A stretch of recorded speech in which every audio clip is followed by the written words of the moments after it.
Hello ဒီပတ် weekend မှာတိတ်သွားလုံးမှာဖြစ်တဲ့အတွက်ကြောင့်မလို့နေ့လည်ခင်း2 နာရီခွဲ3 နာရီလောက်မှာ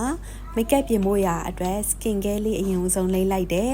ပြီးတော့နေအရန်ပူတယ်ဆိုတော့ sun cream မဖြစ်မနေလိမ့်ရမယ်အရန်အရေးကြီးရယ်နော် sun cream stack က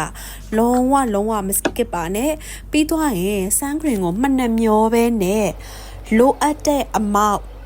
လိမ့်ဖြစ်အောင်ကိုလိမ့်မှာပေါ့နော်ညီမဆိုရင် sun cream လိမ့်မှုအချိန်အများကြီးယူတယ်ပြီးသွားလို့ရှိရင်စိတ်မကြင်မနှက်မချင်းအများကြီးလိမ့်တယ်ပေါ့နော်ဘာလို့လဲဆိုတော့ sun cream ကမဖြစ်မနေလိုအပ်တဲ့အတွက်ပါပြီးရင်တော့ပေါ့ပါပဲ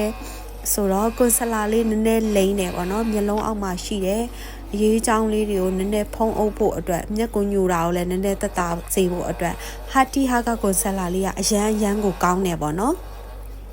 သုံးနေတာကြာလာနေပြီအသားညူရဲ့လူတွေအတွက်ထုတ်ထားတဲ့အယောင်လေးကိုသုံးတယ်ဟယ်လိုကဲပြီးသွားပြီကွန်ဆလာလေး blend ပြီးတဲ့အခါမှာဒါကတော့ foundation လေးလည်းနည်းနည်းတော့လုပ်ပြီးသွားပြီ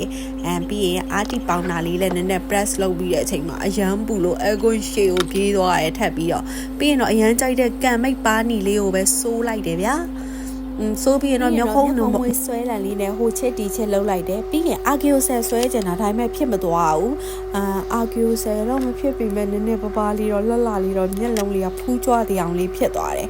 အဓိကအသက်ကမျက်တောင်မွေးလေးဆိုတော့မျက်တောင်မွေးလေးကိုကောညွတ်နေရလို့ထင်အောင်ကော့တယ်ခင်ဗျာမျက်လုံးလှလှလေးဖြစ်သွားပြီပြီးမဲ့တူလေးလည်းတက်လိုက်မယ်ပြီးသွားရနှခမ်းလိုင်နာလေးဆိုရောနှခမ်းကြီးကတော့ခပ်ပါပဲနှုတ်ထွက်လို့final look လေးရသွားပြီကိုကတော့အရန်ကြည်နေပြီးတော့လှပနေရပဲပေါ့နော်ကြည်လင်တန်ရှင်းတဲ့ look လေးပေါ့နော်ပြီးရင်တော့ကို15မိနစ်လောက်ဖောင်းလိုက်ရတယ်ပြီးတော့ရောက်လာတဲ့တခါတည်းသူ့အသားကင်ခိုင်းလိုက်တယ်ဘာလို့လဲဆိုဖောင်းနေရတယ်လေနော်ပြီးတော့သူကင်ပေးတဲ့အသားကင်လေးကိုစားရဲပြီးတော့အနားလေးမှာ share ဟန်မှာပဲ coffee လေးတောက်တယ် coffee လေးတောက်ရင်အလုပ်ချောင်းနေမရရပြီးတော့ဘွားချောင်းလေးတွေဆွေးနွေးကြတယ်ပြီးရင်ပန်းချန်ထဲမှာပန်းချန်ထဲမှာလမ်းလေးတစ်ဖက်လျှောက်တယ်ပြီးရင်တော့ဘိုင်ဒီနေ့ညနေအတွက်ပြီးတော့ပါပြီတတာ happy weekend မှာ